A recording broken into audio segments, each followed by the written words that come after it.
भाइयों बहनों, आप विकासवाद को वोट कीजिए, विकासवाद को वोट कीजिए।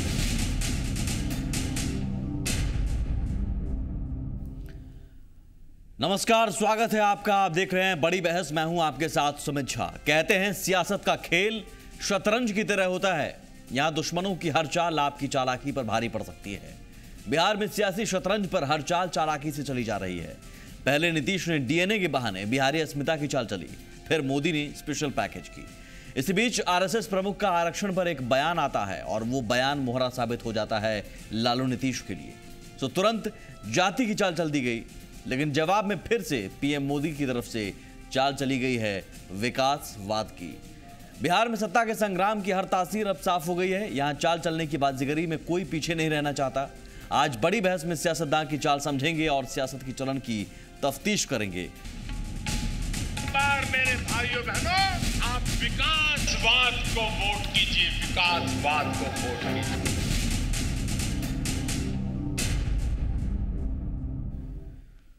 तो बांका की रैली में पीएम मोदी ने विकास के मुद्दे पर नीतीश सरकार पर हमला बोला। साथ ही वर्ल्ड बैंक की रिपोर्ट के आधार पर झारखंड से तुलना करते हुए बिहार को पिछड़ा बताया। लेकिन सबसे बड़ी और अहम बात, पीएम मोदी के निशाने पर लालू नहीं रहे और ना ही जाति के मुद्दे पर किसी तरह का कोई बयान दिया गया। किस तरह से पीएम मोदी ने बांका की चुनावी रैली में विरोधियों पर वार की, सबसे पहले वो सुनिए। कुछ लोग सवालिया निशान लगाते हैं कि मोदी ने कहा है 1,65,000 करोड़ रुपया, लेकिन पता नहीं आएगा कि नहीं आएगा। मुझे तो चिंता है कि मैं 1,65,000 करोड़ रुपया देने का तय करूं तो भी शायद इनका अहंकार इतना होगा, वो तो घोषणा कर देंगे हमें नहीं चाहिए, मोदी का पैसा नहीं चाहिए। अरे ये पैसा मोदी का नहीं है, ये बिहार की जनता के हक का पैसा है। लेकिन इन पर मैं भरोसा नहीं कर सकता, कोई भरोसा नहीं कर सकता है। जीतन राम जी, आप उन पे भरोसा कर सकते हैं? कर सकते हैं? बताओ आपके साथ क्या किया उन्होंने? जीतन राम जी के साथ जो किया, कोई इस पे भरोसा करेगा क्या? कोई करेगा क्या? अब बिहार की जनता कतई भरोसा नहीं कर सकती भाई, कतई भरोसा नहीं कर सकती। बिहार ने सामंतवाद भी देखा है, बिहार ने पूंजीवाद भी देखा है, बिहार ने अहंकारवाद भी देखा है, बिहार ने अलगाववाद भी झेला है, बिहार ने फांसीवाद भी झेला है और बिहार ने वंशवाद भी झेला है। भाइयों बहनों, सब कुछ प्रयोग आप कर चुके हो। एक बार मेरे भाइयों बहनों, आप विकासवाद को वोट कीजिए, विकासवाद को वोट। मुझे बताइए, अमीर के घर में बिजली है कि नहीं है भाइयों? अमीर के घर में बिजली है कि नहीं है? गरीब के घर में बिजली है? गरीब के घर में बिजली है? गरीब को बिजली मिलनी चाहिए कि नहीं मिलनी चाहिए? मिलनी चाहिए कि नहीं मिलनी चाहिए? मेरी सरकार ने कार्यक्रम चलाया है 24 घंटे 365 दिन मैं गरीब के घर तक बिजली पहुंचाने का काम करूंगा। ये काम मैंने सर पे लिया है। अभी पिछले 2 हफ्ते पहले दोबारा वर्ल्ड बैंक ने सर्वे किया और वर्ल्ड बैंक ने देखा कि बिहार अभी भी 27वें नंबर पे खड़ा है और झारखंड कहां पहुंचा मालूम है? झारखंड 29वें नंबर से तीसरे नंबर पे आ गया, तीसरे नंबर पे। हिंसा से कभी समस्याओं का समाधान नहीं होता है। जो लोग बुलेट पे भरोसा करते हैं, मैं उनको कहना चाहता हूं, बुलेट की कोख से विनाश पैदा होता है, विनाश। बुलेट की कोख से सिवाय विनाश कुछ पैदा नहीं होता है, लेकिन बैलेट की कोख से विकास पैदा होता है। तो जाहिर है इस पूरे भाषण में विकास के मुद्दे पर नीतीश सरकार पर हमला बोला गया, वो भी बिना नाम लिए। एक बार महाशय कहा गया जरूर, लालू यादव का जिक्र नहीं। और पिछले भाषण को अगर आप उठाकर देखें तो यदुवंशी तक का जिक्र करते रहे, लेकिन इस बार के भाषण में उन चीज़ों का जिक्र नहीं। आखिर क्या ये एक विकासवाद की अंतिम चाल है या फिर विकासवाद एक अंतिम दांव है? और इसी के मुद्दे के आधार पर आगे चुनाव या वोट डाले जाएंगे या चुनाव होंगे। लालू यादव की जाति के मुद्दे की काट ये विकासवाद बन पाएंगे। हम चर्चा शुरू करेंगे। हमारे साथ जो बड़ी बहस में पैनल मौजूद हैं, नितिन नवीन साहब हमारे साथ हैं, बीजेपी के विधायक चितरंजन गंगन साहब हमारे साथ हैं, आरजेडी के प्रवक्ता, और साथ ही मुकेश कुमार सिंह हमारे साथ विश्लेषक के तौर पर। मुकेश जी, मैं समझना चाहूँगा सर, इस भाषण को आप पुराने भाषणों को अगर आप याद करें, यदुवंशियों तक का जिक्र पीएम मोदी अपने भाषण में कर चुके हैं, लेकिन चुनाव की तारीखों के ऐलान के बाद पहली बार ये भाषण कई मायनों में एक ऐसा लग रहा है कि शायद आरक्षण वाले मुद्दे को लेकर जिस तरह से डैमेज की कोशिश की जाती रही और की जा रही है, उस कोशिश पर एक कंट्रोल विकासवाद के जरिए करने की कोशिश है, और ये कितना कामयाब है? जो यहाँ बिहार का जो मतदाता वर्ग है और जो चुनाव में जा रहा है, जो मतदान करेगा और जो काफ़ी विवेकपूर्ण बात कर रहा है, अभी तक जो दिखाई पड़ रहा है, आने वाले समय में भी वो दिखाई पड़ेगा, वो वर्ग जो है 3 महत्वपूर्ण समूहों में बटा हुआ दिखाई पड़ रहा है सुमित जी। पहला तो युवा वर्ग है, जिसकी संख्या सबसे ज़्यादा है, और यह जो है यह तकनीक पर भरोसा कर रहा है, यह पढ़ा हुआ वर्ग है। और अगर गरीब भी है तो वो स्मार्ट है, स्मार्ट मतलब स्मार्टफोन यूज करता है, नई चीज़ें सोचता है, नई बात करता है, नौकरी पैसे के लिए वो बाहर जाता है, काफ़ी समय तक वहाँ रहता है, और जब लौट के आता है तो दोनों धरातल पे, जहाँ वो काम कर रहा है और जहाँ वो रहता है, जहाँ उसका परिवार रहता है, उसमें काफ़ी एक बड़ी खाई दिखाई देती है उसको, कि वहाँ वो चीज़ें उपलब्ध होती हैं, आम लोगों को यहाँ उपलब्ध नहीं हो पाती हैं। तो कहीं ना कहीं उसके पास एक प्रेरणा है कहीं आगे बढ़ने की, अपने परिवार को आगे बढ़ाने की, अपने राज्य को आगे बढ़ाने की। दूसरा जो बड़ा समूह दिखाई पड़ रहा है वो महिलाओं का है। महिलाओं में भी जो नवयुवतियां हैं, नई हैं, जो पढ़ी लिखी हैं, जो हर एक चीज़ से समझ रही हैं, समाज का हिस्सा हैं, वो मतलब पहले की तरह उनके मुंह पे कोई बंधन नहीं है या उनको दबाया नहीं जा सकता है, उनको अपनी बात रखने से बेबाक ढंग से अपनी बात रख रही हैं। तो महिलाओं का बहुत बड़ा समूह। और तीसरा जो बहुत बड़ा समूह है वो बिखरा हुआ है लेकिन वो सशक्त है, वो किसानों का समूह है। तो किसान, महिला और युवा, अगर इसको आप ले लेते हैं तो लगभग ये 80% की आबादी आपकी कवर हो जाती है। तो ये आबादी जो है वो जात के आधार पे चलेगी या अपने विचार के आधार पे चलेगी या अपने विकास के आधार पे चलेगी। तो पहली जो चीज़ दिखाई पड़ रही है, जिस ढंग से हम लोग विवेचना कर रहे हैं, विश्लेषण कर रहे हैं, तो पुराने बंधन पे, पुराने जो दांव हैं, पुराने जो तरीके हैं चुनाव के, जो तौर तरीके से अभी तक जो परिणाम अच्छे आए हैं लोगों को, राजनीतिक दलों को आए हैं, उनके शीर्ष नेताओं को आए हैं, वो पुरानी नीति को जैसे आप देखते हैं कि हर एक पहलवान हमेशा एक ही दांव को लगाता है और जीतता है तो उसी दांव का प्रयोग करना चाहता है। तो चुनाव भी लगभग मोटे मोटे दांवों का खेल है, जैसे आपने लिखा भी है, विकास का दांव। तो वो पुरानी रणनीति है कि हम किसी ढंग से जात के आधार पर अगर चुनाव करते हैं तो हमें सफलता मिलेगी। दूसरी तरफ बिहार का यह वर्ग जो खड़ा हुआ है, जो आगे बढ़ रहा है और जो चुपचाप है। आप कह रहे हैं कि बिहार के वोटर भी 2 हिस्सों में बटे हुए हैं। एक जो सोचता है कि क्या जाति के आधार पर वोट किया जाए, हो सकता है कि वो कंफ्यूज हो, थोड़ा भ्रम में हो, तय नहीं कर पा रहा हो, और दूसरा विकास। आपको कौन सा दांव सफल लग रहा है, और क्या आज की रैली को देखते हुए आप ये मान सकते हैं कि आने वाले दिनों में विकास का ही मुद्दा छाया रहेगा, जो कि हाल के दिनों में कुछ हो गया था?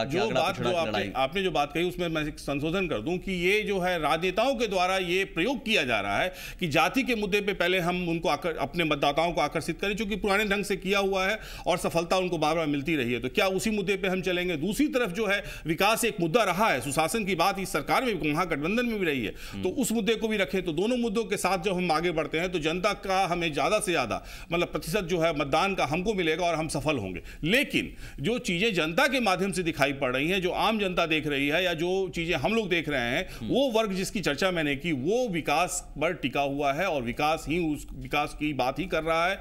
तो अगर वो बात है तो विकास की बात होगी। जो आपने अभी मोदी जी की सभा में देखा कि मोदी जी इसके पहले कई तरह की चीज़ों की बात कर रहे थे, बिहार में पहले भी आए हैं, उन्होंने पहले ही बात ही कही है, लेकिन इस चुनाव के बाद, चुनाव की घोषणा के बाद, अब चुनाव जब अधिसूचना जारी हो चुकी है, लोग मतदान जो है वो 12 अक्टूबर को है, तो पहली बार उन्होंने अपने को बिल्कुल फोकस किया है और फोकस जो किया बिहार के मतदाताओं के लिए वो विकास और विकास जरूर अच्छी बात होनी चाहिए, स्वागत योग्य। अगर विकास के मुद्दे पर कोई भी पार्टी आगे आती है तो चितरंजन गगन साहब खुश होंगे आज लालू यादव पर निशाना नहीं। कभी रोजाना जंगल राज का डर तो लालू यादव को जंगल राज के मुद्दे पर निशाना साधते थे, आज जिक्र ही नहीं है। आखिर ऐसा क्या हो गया, आपको आश्चर्य लग रहा है? लालू जी कभी ना डरे हैं ना डरने वाले। डर तो उड़ रहे हैं, जैसे कि आज आपने जो कहा विकास का दाव, अब नरेंद्र मोदी जी बराबर अपना दाव बदल रहे हैं। कभी पार्लियामेंट के चुनाव के समय में पिछड़ावाद का दाव चलाए, इधर जब आए तो जदुवंशी और यादववाद का दाव चलाए। देखिए कि हर दाव उनका फेलियर जा रहा है, किसी में उनको सफलता दिखाई नहीं पड़ रही। अब उन्होंने विकास का दाव खेला है तो उनका विश्वसनीयता यहाँ के लोगों पर नहीं है। कोई भी दाव खेलेंगे तो उसमें कोई विश्वसनीयता नहीं है। जहाँ तक विकास की बात है तो पिछले लोकसभा चुनाव के समय में उन्होंने जो वादे किए थे, जैसे कि अभी सिंह साहब ने कहा युवा का सवाल, महिला का सवाल, किसान का सवाल, मैं इन 3 सवालों पर करना चाहूँगा। युवाओं का एक बहुत बड़ा वर्ग मोदी जी के साथ खड़ा हुआ, उनको वोट दिया, जिससे कारण उन्हें सफलता मिली। युवाओं को यह भरोसा दिया गया कि जब एनडीए की सरकार दिल्ली में बनेगी, मोदी जी प्रधानमंत्री बनेंगे, एनडीए की सरकार नहीं बल्कि मोदी जी प्रधानमंत्री बनेंगे, तो युवाओं को रोजगार मिलेगा। और जो एक उनको सपना दिखाया गया इस ढंग से, तो आज युवा अपने को ठगा हुआ महसूस कर रहा है। एक चीज बताइए, विधानसभा चुनाव है, लोकसभा चुनाव तो है नहीं। अगर ठीक है, आप उनके मुद्दों के आधार पर अगर आप उनसे सवाल पूछते भी हैं तो सवाल तो फिर अगर विधानसभा चुनाव होता है तो राज्य सरकार जो मौजूदा सरकार में होती है पार्टी, उससे पूछा जाता है ज्यादा। मैं बता रहा हूं, तो बिहार के अगर युवा पलायन कर रहे हैं तो पूछा जाएगा सबसे पहले राज्य सरकार से। मैं उसका जवाब दे रहा हूं। मैं पहले यह कह रहा हूं कि युवा वर्ग जो एक बहुत बड़ा फैक्टर है इस चुनाव में। युवाओं का उन पर विश्वास नहीं है, युवाओं को उन्होंने ठगने का काम किया। आप ये मानते हैं कि बेरोजगार हैं आज की युवा? उसके बाद किसान के बारे में पहले युवाओं पर क्लियर हो जाते हैं। आप मानते हैं कि युवा बेरोजगार हैं? जी। तो बिहार में अगर युवा बेरोजगार हैं तो उसके लिए केंद्र के साथ साथ राज्य भी जिम्मेदार है। राज्य को जो संसाधन उपलब्ध होगा, बिहार को जो संसाधन दिया जाएगा, तो जब केंद्र में बनी सरकार मोदी जी की, तो बिहार को जो मिल रहा था उसमें भी कटौती की गई। चलिए, कम से कम ये है कि विकास पर आज चर्चा हो रही है बहुत दिनों बाद। गगन साहब, ये मेरे लिए खुशी की बात है। मोदी जी तो नकली विकास के रूप में अपने को ठीक है, लेकिन आप भी विकास पुरुष के रूप में तो नीतीश जी की पहचान बनी हुई है। कोई भी हो सकता है, वो जनता तय कर लेगी, लेकिन आप भी चाहेंगे कि इसी दांव पर आप भी 2-2 हाथ करें, जाति के दांव पर ना 2-2 हाथ करते हुए विकास के दांव पर नहीं। जाति और विकास को आप अलग नहीं कर सकते हैं। अच्छा, जाति और विकास को अगर आप अलग करते हैं तो कहीं ना कहीं विकास के साथ बेईमानी है। किसका विकास? 10% लोगों का विकास कि 90% लोगों का विकास? मामला यह है। नवीन जी, मैं समझना चाहूंगा, क्या आपका विकासवाद जाति को लेकर साथ चल रहा है? देखिए, बड़ा 2-3 चीजें रोचक बताई गई। सबसे बड़ा बात है कि विकास और जाति, आज तो सबसे पहले तो इनको ये मानना चाहिए था कि विकास के मुद्दे पर इनको भी सामने आना चाहिए था। और विकास से हर समाज का, हर पिछड़ा वर्ग का, हर दलित वर्ग का, हर महादलित वर्ग का विकास हो सकता है। अगर सड़कें बनती हैं, घरों में पानी पहुंचती है, आज बेसिक जो जरूरत है उससे बिहार 2-2 हाथ कर रहा है। बिहार के उस आज स्लम बस्ती में आज मोदी जी ने पूछा, किसानों का जमीन मुफ्त में लेकर, फिर अब पूरा विषय का चर्चा अगर आप ही करेंगे तो फिर तो डिबेट होनी बारी से सर। तो सबसे बड़ी बात है, अभी उन्होंने कहा कि युवाओं को मोदी जी ने ठगा, तो मैं तो इनसे पूछना चाहता हूं कि 10 साल तो आप यूपीए में जिसके गठबंधन में आप गए, उनकी सरकार आपके साथ थी, और अब आपको जब मौका मिला तो आप उस चीज को करके दिखाते। आप आज हमसे हिसाब मांग रहे हैं, आज 2015 में आपको हिसाब देना है। नीतीश कुमार आपके जो नेता है वो 2014 में मजदूरी मांग रहे थे, आज 2015 में मजदूरी क्यों नहीं मांग रहे हैं? आज बिहार की जनता के सामने जाते हैं और बोलते हैं कि मैं 5 साल में जो किया हूं उसकी मजदूरी दो हमको। वो तो मांग रहे हैं, वो तो उन्होंने कहा है, विकास का हिसाब दिया है उन्होंने। आज ये बड़ा कार्यकाल का हिसाब इन्होंने बड़ा कॉकटेल बनाया है। लालू यादव जात पे बात करेंगे और नीतीश कुमार उसको चुप्पी मारे रहेंगे। एक सेकंड, लालू यादव जात की बात करेंगे, नीतीश कुमार चुप्पी करेंगे। नीतीश कुमार बताए कि जात पर जो उनके गठबंधन के दल के लोग हैं वो क्यों इस विषय पर चर्चा कर रहे हैं जब लालू जी, तो उस पर नीतीश कुमार का स्पष्टीकरण आना चाहिए था। उपेंद्र जी हमारे साथ जुड़ेंगे कुछ देर में, उपेंद्र जी भी हमारे साथ जुड़ने वाले हैं, लेकिन उस पर मैं और दूसरी बात जो इन्होंने कहा कि बिहार के विषय पे जो किसान की बात की या बाकी जो विषय कर रहे हैं, आज बिहार के चुनाव के समय में आपको बिहार के एजेंडे को सामने रखना चाहिए था। आज नरेंद्र मोदी से आप हिसाब मांग रहे हैं, आज आपको तो नीतीश कुमार का हिसाब देना चाहिए। बिहार में मुख्यमंत्री का उम्मीदवार कोई है ही नहीं, कोई चेहरा है नहीं। नरेंद्र मोदी के चेहरा पर यहाँ पर वोट मांगा जा रहा है। विकास पर आप बिहार के एजेंडे पर चुनाव लड़ेंगे केवल लोगों के साथ। गगन साहब एक सेकंड, मैं पूछना चाहूंगा सर, क्या आप सहमत हैं? देखिए, एक तो पैमाना तय होना चाहिए लड़ाई का, लड़ाई लड़िए, लेकिन एक पैमाना, एक हथियार तय होना चाहिए कि आपके पास ये हथियार है, हमारे पास भी हथियार है। अब उसके पक्ष में तर्क जो भी दें। विकासवाद ने मोदी जी ने कह दिया विकासवाद पर आइए हमारे साथ, आप दो हाथ करने के लिए तैयार हैं विकासवाद के सिर्फ मुद्दे पर? विकासवाद बिल्कुल विकासवाद पर हम हैं। इसमें कोई अगड़े पिछड़े की लड़ाई नहीं। 10% लोगों के लिए है। मैं जो विकासवाद की बातें करता हूं वह 90% 10 साल आपको मौका मिला, आज तक आपने क्या विकास किया उनका ये बताते हैं। विकास तो मैंने यह किया कि आज भारत के प्रधानमंत्री को आज यह कहना पड़ता है कि मैं यदुवंशी को वहां से लेकर आया हूं। मंच पर उनको नहीं, आज आपको ये बताना चाहिए नहीं देते हैं, लेकिन रामकृपाल यादव का परिचय देते हैं। उन्होंने उस बात पे कहा कि जितने लोगों ने नेतृत्व किया, जिस तरह से बिहार को ठगने का प्रयास किया, सर मैं उन मुद्दों पर भी आता हूं, चर्चा की है, उन मुद्दों पर भी आता हूं। मैं बस पहले ये तय हो जाए कि विकासवाद के मुद्दे पर सिर्फ है, और ये फर्क अगर है तो कैसे है जाति और विकास? जी उपेंद्र जी आगे। देखिए, आज महात्मा गांधी जी का जन्मदिन भी है, जन्म दिवस भी है, जयंती है 2 अक्टूबर, और उन्होंने ग्राम स्वराज्य की जो कल्पना किया था कि भारत एक ऐसा देश बने जो कि समाज के अंतिम व्यक्ति तक भी है उसको एहसास हो कि यह देश उसका है। आज नीतीश कुमार वही काम कर रहे हैं, वो विकास कर रहे हैं, लेकिन न्याय के साथ विकास कर रहे हैं। न्याय छोड़े नहीं है। हम विकास किसके लिए चाहते हैं? ठीक गगन जी ने कहा कि हम किसका विकास चाहते हैं। हम चाहते हैं कि समाज का जो अंतिम व्यक्ति है, जो सारी सुविधाओं से वंचित रहा है, विकास का यह पैमाना हो कि वह व्यक्ति भी एहसास करे कि यह देश या राज्य उसका है, उसकी सरकार है। और ये एहसास 68 साल में ये नहीं हो पाया। ये एहसास पिछले कितने दिनों से 68 साल तक यही एहसास करा के राजनीति करते रह गए। काम वही हो रहा है। 68 साल तक आज हमने 25 साल का 15 साल लालू जी को मौका मिला, विकास नहीं किया उनका। बिहार परिवार का विकास करने लगे। आज बिहार विकास के मामले में बड़ी केवल परिवार का विकास उस पर भी आऊंगा सर, उस पर भी आऊंगा। परिवार का विकास कर रहे हैं। राजद का चुनाव है, एक सेकंड, मैं उस पर भी आऊंगा, उस पर भी आऊंगा, मैं उस पर भी आऊंगा, क्योंकि वर्ल्ड बैंक की रिपोर्ट का भी हवाला दिया है पीएम मोदी ने, उस पर भी मैं आता हूं। बहुत सारे मुद्दे हैं। मैं समझना चाहूंगा कि विकासवाद के मुद्दे को शायद डिफाइन अभी तक नहीं किया जा रहा है। मुकेश जी, आप कैसे डिफाइन करते हैं? नहीं, देखिए, ये कह रहे हैं कि 10% 90% बना। बहुत सरल और स्पष्ट बात है। जो भी पार्टियां कह रही हैं, तो 15 साल और 10 साल तो उनके पास उनके हिसाब में थी ही। तो उसमें जो पूरी बात उनको रखनी थी, जनता को बढ़ाना था। 10 साल और में 7 साल ये भी है, 7.5 साल ना सर, वो विश्लेषक को कम से कम सारे लोग थे। हम लोग अभी ये नहीं कह रहे हैं कि कौन पार्टियां थी, उन्होंने क्या किया, कौन विपक्ष में थी। 10 साल विपक्ष वाले भी थे, तो अभी जिनके साथ आप जा रहे हैं वो 10 साल आपके विपक्ष में थे। तो जनता, देखिए, हम लोग जनता की बात कर रहे हैं और चुनाव की बात कर रहे हैं, और जनता किस ढंग से मतदान करेगी आपको समझ में आ रहा है सर? विकास ये कह रहे हैं कि जाति के बिना नहीं हो सकता। आपको ऐसा लग रहा है कि वाकई जाति के बिना विकास नहीं हो सकता?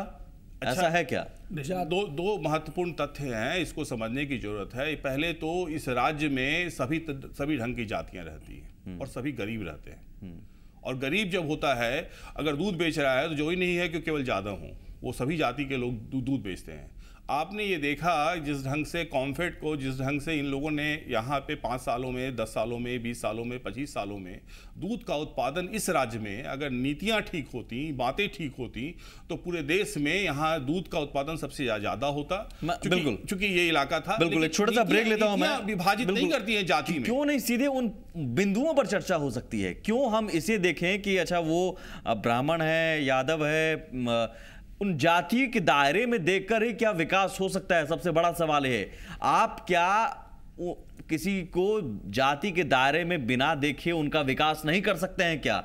अगर आरक्षण की बात आती है तो जरूर आरक्षण एक संवैधानिक प्रावधान है। प्रावधान अगर बीपीएल से विकास की चर्चा करते हैं, मैं उसमें आता हूं सर। या फिर विकास की चर्चा, या फिर एक चीज सिर्फ इतना ही है कि अगड़े पिछड़े की लड़ाई या जाति को विकास में घालमेल करते हुए सियासी फायदा उठाने की कोशिश भर है। एक छोटा सा ब्रेक, इसी पर आगे चर्चा। विकासवाद को वोट कीजिए।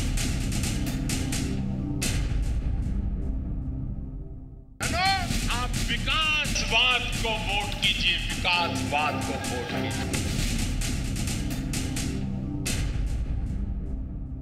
और सबसे अहम मुद्दा जो इस पूरे भाषण में रहा, एक पड़ोसी राज्य झारखंड का जिक्र किया गया और कहीं ना कहीं बताने की कोशिश की गई कि देखिए साहब, बीजेपी शासित राज्यों का विकास का मॉडल देख लीजिए और ये मॉडल कितना हिट है और यहाँ का मॉडल कितना फ्लॉप है, ये बताने की कोशिश की गई वर्ल्ड बैंक की रिपोर्ट का हवाला देकर पीएम मोदी की तरफ से। इस मुद्दे पर हम चाहेंगे उपेंद्र जी, वर्ल्ड बैंक की रिपोर्ट का हवाला देकर ये कहा जा रहा है कि बिहार 21वें नंबर पर, झारखंड जो कभी 29वें नंबर पर था वो 3 नंबर पर आ गया कारोबार के मामले में। क्या अब इस रिपोर्ट के आधार पर अगर पीएम मोदी कह रहे हैं तो इस पर आपका कोई जवाब? मैं समझना चाहूंगा, विकासवाद पर ही आता है सर। आपको ये जानकारी है कि पूरे देश का 40% खनिज संपदा झारखंड के पास है।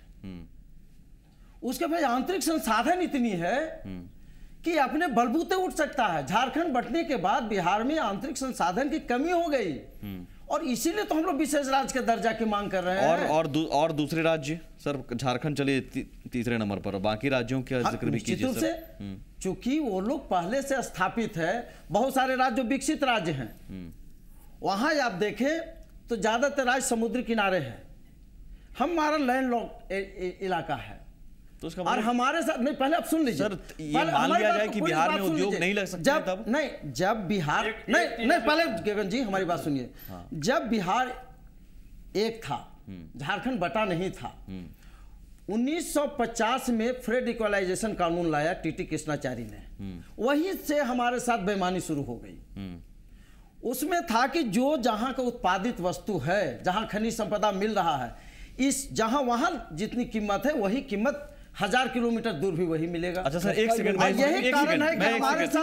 एक सेकंड इसमें ऐड कर रहा हूँ, एक सेकंड इसमें ऐड करता हूँ। बहुत अच्छी बहस हो रही है, अच्छा लग रहा है मुझे ये बताइए सर, खनिज चलिए आपके पास नहीं है, फूड प्रोसेसिंग के लिए भी क्या आपको खनिज की जरूरत है क्या? नहीं, आपके पास सर आम है, केला है, लीची है, सर इसके लिए फूड प्रोसेसिंग के लिए क्या जरूरत है? सुमित जी बताइए। इसके लिए हमारे पास पूंजी चाहिए और इसीलिए तो हम विशेष राज्य का दर्जा मांग रहे हैं बार-बार, क्योंकि हम सीमित संसाधन में हम जितना हम चाहते हैं उतना हम नहीं कर पा रहे हैं।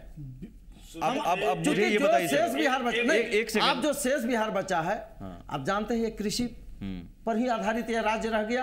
उसमें भी आधा बिहार बाढ़ के चपेट में रहता है, आधा सूखा रहता है। और इस स्थिति में हम जिस तरह से विकास का एक रेखा खींचने का काम किया है, जब कल तक बीमारू राज्य के रूप में बिहार जाना जाता था, आज देश की निगाहें बिहार पर टिकी है। कुछ लोग विश्वास जगह है कि बिहार अब कुछ बिंदुओं पर चर्चा करता हूं मैं जी। चीनी मिले 28 में से 18 चीनी मिले। एक सेकंड में आता हूं सर गगन साहब, मैं चाहता हूं बिंदुओं पर बात हो और उसमें बीजेपी भी कहीं ना कहीं सहभागी है, इसलिए क्योंकि 7.5 साल तक आपके वित्त मंत्री रहे साहब, और वो वित्त मंत्री आज कह रहे हैं कि हमने खजाना खोला था, उनके खजाने के टाइम में भी आप कुछ नहीं कर पाए और आज आप कह रहे हैं कि हम विकास कर देंगे। सवाल बीजेपी पर भी है, लेकिन मैं तीनों पार्टियों से पूछना चाह रहा हूं सर, चीनी मिले तो है ना, उसे आप चालू कर सकते हैं, हथकरघा उद्योग है उसे आप बना सकते हैं, फूड प्रोसेसिंग है, अब सब कुछ खनिज है, झारखंड में चला गया, हमारे पास कुछ नहीं है, ये रोना कब तक रोएंगे सर? और बिहार में इंडस्ट्री क्या नहीं लग सकती है? युवा भाग जाएं, इन इंफ्रास्ट्रक्चर के लिए पूंजी चाहिए। और आपको मैं बता दूं, पूंजी दिलवाने के लिए आपने कितनी सरल व्यवस्था की है, मैं समझना चाहूंगा। एक सेकंड सर, कारखाने कुछ खुले हैं, एक सेकंड सर, खुलना चाहिए उतना नहीं। मुझे बताइए सर, नहीं खुले हैं ये मानते हैं आप, लेकिन आपने सरलीकरण की व्यवस्था की, क्या की है? क्या आपने जमीन उपलब्ध, अब आप बंजर जमीन ही कैसे मिले? कोई कारोबार करने आता है कैसे मिले? आपने लैंड रिफॉर्म्स की नीति को क्या किया? आपने डी बंदोपाध्याय कमेटी की रिपोर्ट का क्या किया सर? गगन साहब, मैं आपसे ये भी सवाल कर रहा हूं सर, कारोबार लगाने के लिए भी पहले एक बात मेरी सुन लीजिए। आपने कहा कि विकास की व्याख्या आप में ढंग से होती है, जैसा कि आपने अभी वर्ल्ड बैंक के आधार पर मैंने नहीं कहा सर, मैं एक रिपोर्ट का तीसरे रैंक पर आ गया झारखंड। यहीं पर मेरा सवाल खड़ा होता है कि यही हमारे विकास में और जो मोदी ब्रांड जो विकास जो है उसमें फर्क है। झारखंड अगर तीसरे नंबर पर आ गया तो आज झारखंड के जो रहने वाले हैं, वहाँ के जो मूल निवासी हैं, आदिवासी, आज भी मजदूरी करने के लिए बिहार में आ रहे हैं। ये बढ़िया पॉइंट है, ठीक है। आज भी बिहार के चिमनियों में अधिकांश जो है तो झारखंड के आदिवासी काम करते हैं। अब जब विकास बस 3 नंबर पर आ गया तो मेरा यही माने अंतर है।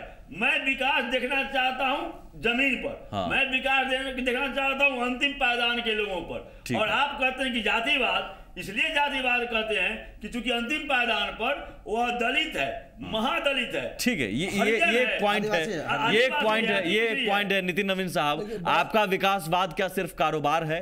देखिए, बड़ा स्पष्ट है, जो झारखंड को जिस तीसरे पायदान पर लाया गया वहाँ निवेशक के विषय पे कहीं कहीं ये नहीं कहा गया कि झारखंड पूरे स्ट्रक्चर टोटल ग्लोबल उसकी जो डेवलपमेंट है वो तीसरे पायदान पे, ये कहीं हम लोगों ने नहीं कहा। झारखंड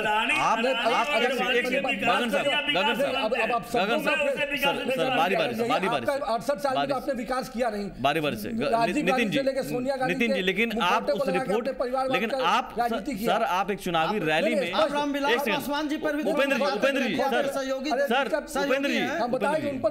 मैं नितिन जी, विकास की चर्चा, सर ये सवाल मेरा सुन लीजिए, इसमें एड ऑन है। सवाल यह है कि सर आप एक चुनावी रैली में इस मुद्दे को हाइप दे रहे हैं, इस रिपोर्ट का हवाला देकर कह रहे हैं कि देखिए साहब हमारा मॉडल है, तो ये एक मॉडल लोग देखेगा तो यही विकासवाद समझेगा। देखिए, तो विकासवाद आपका कारोबार है? कारोबार नहीं, देखिए ये आप बात को ये या तो आप ही जवाब दे दीजिए। सर गगन साहब, अडानी है कि आज गुजरात का, महाराष्ट्र का अगर विकास हो रहा है तो उस बात को स्वीकार करना पड़ेगा। और निवेशक जब होता है तो कहीं ना कहीं उसके हर चीजों पर डेवलपमेंट का बात जुड़ा हुआ है। उन्होंने कहा कि आज बिहार और झारखंड की रेटिंग क्या है, इस चीज को उन्होंने कहा। उन्होंने ये नहीं कहा कि आज जब विकासवाद की चर्चा अगर नरेंद्र मोदी ने की तो आपको इस पर सामने से समर्थन करना चाहिए। हम भी विकासवाद पर चर्चा करना चाहते हैं, बहस करना चाहते हैं। नहीं, लेकिन उनकी व्याख्या अलग है सर, अब उनके पॉइंट को भी आप समझिए। वो कह रहे हैं कि अंतिम पायदान अगर झारखंड में निवेश हो रहे हैं, उद्योग लग रहे हैं, तो क्या आदिवासियों का भला हो रहा है? आपसे यही आदिवासियों का भला हो रहा है सर? मेरा सवाल ये, कौन बैठा हुआ है? बीपीएल परिवार ना, अंतिम पायदान पे कौन बैठा है? बीपीएल परिवार का व्यक्ति, अलग अलग राज्यों में अलग अलग है। बीपीएल की बार-बार चर्चा गांगुली जी, मैं आपकी बात, बीपीएल परिवार का जो व्यक्ति है वही ना अंतिम पायदान पे बैठा हुआ है। आप उसके विकास की चर्चा क्यों नहीं करते? आप समाज के दायरे में उस विकास को क्यों देखते हैं? अगर आप बीपीएल परिवार की चर्चा करते तो उसमें समाज का हर वर्ग आता है, चाहे वो दलित होता है, चाहे पिछड़ा होता है, चाहे अति पिछड़ा, और निश्चित रूप से बीपीएल परिवार में सबसे अधिक उसी समाज के लोग हैं। आप ये कहते सामने से आकर कि बीपीएल परिवार के जो लोग हैं उनका विकास हम चाहते हैं। आज आप समाज के दायरे में अपने कुर्सी के खातिर करना चाह रहे जी को एक सुझाव दे दीजिए कि बिहार में ईंट भट्टा में काम करने वालों का भी सर्वे करा ले। सर एक सेकंड, मैं सर आज कम से कम विकास के मुद्दे पर रहना चाहता हूं और जवाब सबसे लेना चाहता हूं। नितिन जी, पीएम मोदी आज कह रहे हैं विकासवाद, इससे पहले बीपीएल की चर्चा आप कह रहे हैं कि समूह के तौर पर देखने की बात, समूह के तौर पर क्यों नहीं देखा पहले उन्होंने? यदुवंशी के तौर पर क्यों उन्होंने देखा? मैं आपको बस स्पष्ट कहना चाहता हूं, प्रधानमंत्री जब रैलियों में आए उन्होंने स्पष्ट कहा कि जिस प्रकार से ये समाज का मुखौटा लगाकर उस समाज को ठगने का काम किए हैं। उन्होंने इस बात का परिचय किया कि आज समाज के दायरे से बाहर निकल के आइए और विकास के नाम पर वो तो रिश्ता बता रहे थे गुजरात से। तो गुजरात का रिश्ता कैसे बताएंगे भाई? यदुवंशियों का ये रिश्ता आप भी तो साध रहे थे। आज ठीक है, विकासवाद पर आज है, लेकिन सवाल तो ये भी है कि आप पर बारी बारी से सबको टाइम दूंगा, सबको टाइम दूंगा। को सबसे अधिक ठगा इन लोगों ने। नितिन जी मैं एक बानगी के तौर पर, एक सेकंड सर, उपेंद्र जी मैं आता हूं। मैं सवाल ये भी करना चाह रहा हूं, आप कहते हैं मांझी जी से उठवाकर कि साहब भरोसा किया जा सकता है क्या उन पर? हम आप पर कैसे भरोसा करें? सुशील मोदी जी आपके वित्त मंत्री थे, मौजूदा मुख्यमंत्री पद के दावेदार हैं, आपकी पार्टी के कई नेता कह रहे हैं। वो वित्त मंत्री थे, तो उस दौरान अगर वित्त मंत्री होने के नाते लैंड रिफॉर्म्स की नीति, बटाईदार या फिर आप निवेशकों के मामले के लिए जिम्मेदार एक वित्त मंत्रालय होता है, आपके कार्यकाल में क्या पहल की गई? या नीतीश कुमार जी अड़ंगा लगाते थे? नीतीश कुमार जी और अड़ंगा लगाते थे तो फिर आप हट जाते सरकार से। बिहार की बात थी, बिहार में उस समय कुशासन समाप्त करना था। लालू जी के जो नहीं स्पष्ट रूप से, और जो बात है ना, और शासन मानते हैं ना, कुशासन, लालू के कुशासन को खत्म करना था। और जो स्पष्ट रूप से हम करें, सुशील मोदी जी जब 7 साल में थे तो उस समय बिहार में विकास की जो रफ्तार पकड़ी, स्वास्थ्य भी आप पीएमसीएच बताइए सर, नहीं मैं कारोबार की बात आ रही है। उपेंद्र जी कहां? उपेंद्र जी सर एक सेकंड मैं समझना चाहूंगा, एक सेकंड सर, निवेशकों के मामले में मुझे बताइए, निवेश के मामले बताइए मुझे। आपकी बात, सड़क बनेंगे आपकी सर, आपने निवेश कितना करवा लिया? निवेश कैसे? आज आप सवाल कर रहे हैं ना, हमारा मॉडल देख लीजिए। मैं आपकी बात की चर्चा कर रहा हूं। अगर सड़कें बनेंगी सर, निवेश आएगा। जवाब नए ढंग से जुमला करके बीच को विकास पर चर्चा नहीं चाहते हैं सर। एक सेकंड मैं पॉइंट पर आना चाहूंगा सर। मैं के जात से ऊपर उठ ही नहीं सकते सर, तर्कों के आधार पर मैं आना चाहूंगा। आप मुझे बताइए सर, सुशील मोदी जी के कार्यकाल में कितना निवेश करवाया? सड़कें कहां 7 साल में जो सड़कें, सर आप सड़कों पर बताइए ना। निवेश का पहला मापदंड, निवेश का सुमित जी आप निवेश का पहला मापदंड सड़क, बिजली और पानी होता है। अगर निवेश करते हैं, अगर सड़क, बिजली, पानी नहीं दे पाएगा, 1000 करोड़ रुपए सड़क, बिजली, पानी तो केंद्र के पास अभी किसी भी सवालों की सहूलियत के हिसाब से तो मैं सवाल नहीं बदलूंगा। आपको जवाब देना है तो दीजिए सर। मैं दे रहा हूं, मैं आपके सवाल का जवाब दे रहा हूं। मैं आपसे पूछ रहा हूं निवेश के मामले में, निवेश आपने कितना करवाया? चीनी मिलें कितनी खुली? हथकरघा उद्योग का आपके कार्यकाल में क्या हुआ जी? किसी जर्जर सड़कों पर निवेश नहीं आता है, बिजली नहीं रहेगी तो निवेश नहीं आता है। मुकेश मैं ब्रेक पर जाऊं उससे पहले सवाल यही है कि भरोसा फिर करें। अरे यूपीए सरकार की देंगे। मैं ब्रेक पर जाऊंगा सर। मुकेश जी, भरोसा फिर करें किस पर? और विकासवाद की बात मुंह पर है, दिल में कुछ और ऐसा कहीं, क्या ये भी शंका है? गुजरात में करके दिखाया है कि एक बार लोगों को और गगन साहब जो कह रहे हैं विकासवाद कारोबार पहली बात कि यह चुनाव है और सबसे महत्वपूर्ण जो वर्ग है वो मतदाता है और वो घर में बैठा हुआ है। और पहले भी उसने भरोसा किया, सभी पे भरोसा किया, चाहे वो केंद्र सरकार के लिए किया हो या राज्य सरकार के लिए किया हो। वो कोई नई बात करने नहीं जा रहा है। अब उसके भरोसे को किस ढंग से हम देख रहे हैं और वो किस पे भरोसा करेगा? वो जात पे भरोसा करेगा या विकास पे भरोसा करेगा? ये चुनाव के परिणाम के बाद हम लोगों की तस्वीर स्पष्ट होगी। जो 2-3 चीजें बहुत स्पष्ट रूप से दिखाई पड़ रही हैं।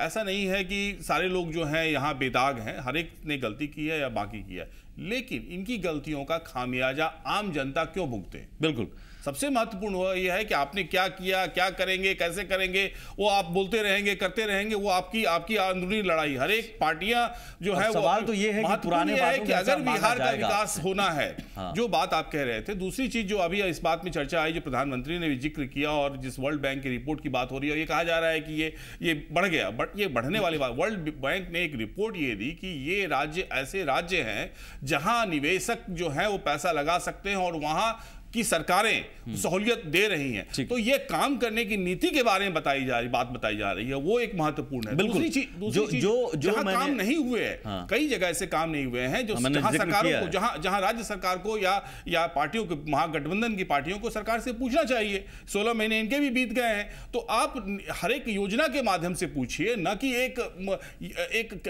मतलब जनरलाइज्ड फॉर्म में पूछे कि विकास नहीं किया है, ऐसा नहीं किया है। बिल्कुल मुद्दों के आधार पर आइए, मुद्दों के आधार पर आइए। अगर विकासवाद जनता को पुनः जो है वो भ्रमित करके और किसी ढंग से अपना फायदा निकालने वाली बात जो है, ठीक है, मैं एक छोटा सा ब्रेक लेता हूं, उसका प्रयोग नहीं, मैं एक छोटा सा ब्रेक लेता हूं कि क्या वाकई विकास के मुद्दे पर भी अलग अलग तरीके से भ्रम फैलाने की कोशिश हो रही है। हालांकि जनता समझदार है, वोटर समझदार है, लेकिन जरूरी है कि हमारे सियासी पार्टियां भी बारी बारी से उन मुद्दों पर आए। सीधे आप कुछ भी कह देंगे, एक ही बात को रटते रहेंगे, जनता भी बोर हो जाती है। एक छोटा सा ब्रेक। मेरे भाइयों बहनों, आप विकासवाद को वोट कीजिए, विकासवाद को वोट कीजिए।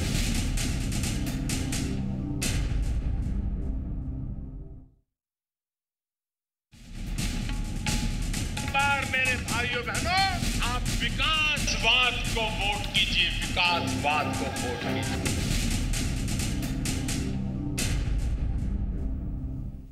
तो सवाल है कि अगर विकासवाद के मुद्दे पर ही चुनाव हो, जैसा कि यहां पर अब लगने लगा है जाति से ऊपर उठकर, और क्या वाकई ऐसा है, हो पाएगा, तो विकासवाद है क्या फिर? विकासवाद की परिभाषा यहां अलग अलग निकाली जा रही है। कोई कह रहा है कि जाति के बिना विकासवाद नहीं है, कोई कह रहा है कि कारोबार, निवेश, रोजगार एक विकासवाद है। अंतिम पायदान तक, हालांकि गांधी जी ने भी जिक्र किया था कि जब तक वहां तक नहीं पहुंचे, और जब तक वहां तक नहीं पहुंचे विकास, तब तक असल मायने में विकास नहीं है। ठीक है ये, लेकिन इसके लिए क्या किया गया है? 15 साल, 10 साल या 35 साल, या फिर अब तक 16 महीने केंद्र में जो बीजेपी की सरकार है, क्या किया गया है? मैं बारी बारी से आप तीनों से ईमानदारी भरा जवाब, अगर विकासवाद अंतिम पायदान तक के लिए है तो अंतिम पायदान तक के लिए क्या किया गया सर? केंद्र बनाम राज्य इसलिए कहा जा रहा है क्योंकि आपने चेहरा उतारा नहीं। पूछा तो जाएगा केंद्र सरकार की नीतियों की, क्योंकि आप उन नीतियों को एक मॉडल के रूप में पेश कर रहे हैं कि देखिए साहब, हमारी नीतियां ऐसी हैं तो हम सक्सेस हो रहे हैं, तो बिहार में वो ऐसे नीति लाएंगे। आपने अंतिम पायदान तक पहुंचाने के लिए क्या किया सर?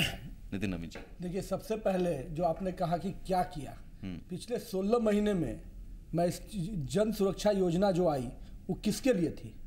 उस योजना का, जनधन योजना का, जो गरीब की बात करते हैं, आज 10 करोड़ से 15 करोड़ से करीब गरीबों का खाता खुला, और वो गरीब को कहीं ना कहीं लगा कि मैं भी बैंक जा सकता हूँ। ये मात्र 1 साल के अंदर किसी रिकॉर्ड टाइम में एक रिकॉर्ड खाता खुलवाने का काम किसने किया? और उस खाता से केवल उनको खाता नहीं खुलवाया गया है, ये 5,000 उनकी जो ओवरड्राफ्ट की बात है। फिर जन सुरक्षा योजना, आज एक गरीब का भी परिवार की बेटी अगर 1-1 हज़ार रुपया अपना महीना जोड़ के रखता है तो उसको 18 साल बाद उसके शादी के समय में 8 लाख रुपया तक मिल सकता है।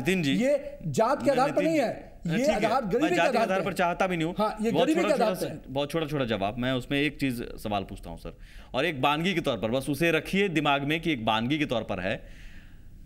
मुकेश जी से चर्चा भी हो रही थी ब्रेक पर, और बहुत बढ़िया लगा मुझे। वो त्योहार का वक्त है, बहुत लोग अभी बाहर से आएंगे, और एक तो वो दर्शाएगा कि कितनी बेरोजगारी है और कितने युवा पलायन करने को मजबूर हैं आज भी। उसके लिए केंद्र जिम्मेदार हो या राज्य जिम्मेदार हो, वो जनता तय करेगी। लेकिन आज आप केंद्र में हैं, उनके लिए कम से कम आने जाने की व्यवस्था करते।